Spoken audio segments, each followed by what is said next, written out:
Yummy dessert na magugustuhan ng mga bagets. Di namin akalain ng bunso ko na napakasarap pala nito. Ginawan ko siya ng dessert para pambaon niya, pang merienda na rin. Para maiba naman, 3 ingredients lang ang kailangan natin dito. Cream o marshmallow at condensed. Dark chocolate cream o ang ginamit ko dito. Pero depende naman sa inyo kung kahit anong flavor ay pwede namang gamitin. Para lang din ako ditong gumawa ng graham balls. Cream o lang kasi ang meron ako. Dahil nga araw ng pasukan, pinagbabawal ko sa anak ko ang paggamit ng gadgets. Kaya kailangan kong mag-isip ng mga activities na pwede siyang mag-enjoy. Nakakapag-banding pa kaming dalawa. Para lang kaming naglalaro pero natututo naman siya. Tuwang-tuwa talaga siya pag sinasali ko siya sa mga ganitong gawain. Tinanggal lang namin yung chocolate na palaman niya sa loob para hindi siya malagkit pag ginagrind ko siya mamaya. Wala nga akong nabiling gloves pero naghugas naman kami ng kamay. Kami lang din naman ang kakain nito. Si Allison ang taga-open ng cream o ako naman ang taga-tanggal ng chocolate. Habang ginagawa nga namin ito, ang dami niyang daldal. Kinikwento niya yung mga nangyayari sa kanila sa school. Napakahalaga talaga na magkaroon tayo ng time sa ating mga anak para magagabayan natin sila sa tama nilang pag-uugali. Ito na nga't minamanual grind ko lang itong cream o. Wala kasi ako nung electric food processor. Meron naman akong blender. Bagong-bago. Hindi ko pa nagamit pero sira na. Ang laki nga ng panghihinayang ko sa blender na binili ko. Binili ko na lang sana ng pagkain na busog pa ako. Natapos ko na ngang i-grind, nilipat ko na nga sa malaking bowl. Nagtira pala ako ng 2 kutsarang durog na cream o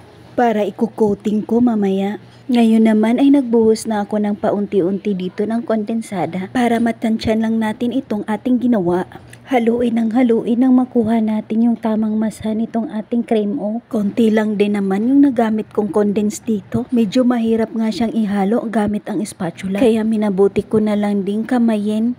Kumuha na nga lang ako ng plastic at binalot ko dito sa aking kamay. Malinis naman itong plastic na ito para lamang mamasa ko siya ng maayos. Ito nga't natapos ko na ang pagmamasa kaya bilog-bilogin na natin ito. Naghugas po ako ng kamay dito. Naglagay na din ako ng konting mantika dito sa aking kamay para madali lang sa akin ang pagbibilog-bilog nito. Nilagyan ko lang ito ng marshmallow sa gitna. Sa part na to, si Allison naman ang nagko-coating. Hindi ko nga lang siya nabidyuhan. Ganito kalaki lang ang bilog na aking nagawa. Ulitin lang natin ang pagbibilog hanggang sa ikaw ay matapos. Ito na mga langga, tapos na tayo. Napakasarap po nito. Tamang-tama lang yung tamis niya. Sobrang nagustuhan talaga ito ng mga bata. Napakadali lang niyang gawin. Subukan nyo na rin ito. Isama mo na rin ang iyong anak sa paggawa nito para meron kayong masayang banding. Tikiman time na po tayo. Napakaseryoso nga lang nitong aking model. Pero sa totoo lang, nag-i-enjoy talaga siya sa ginawa naming dalawa.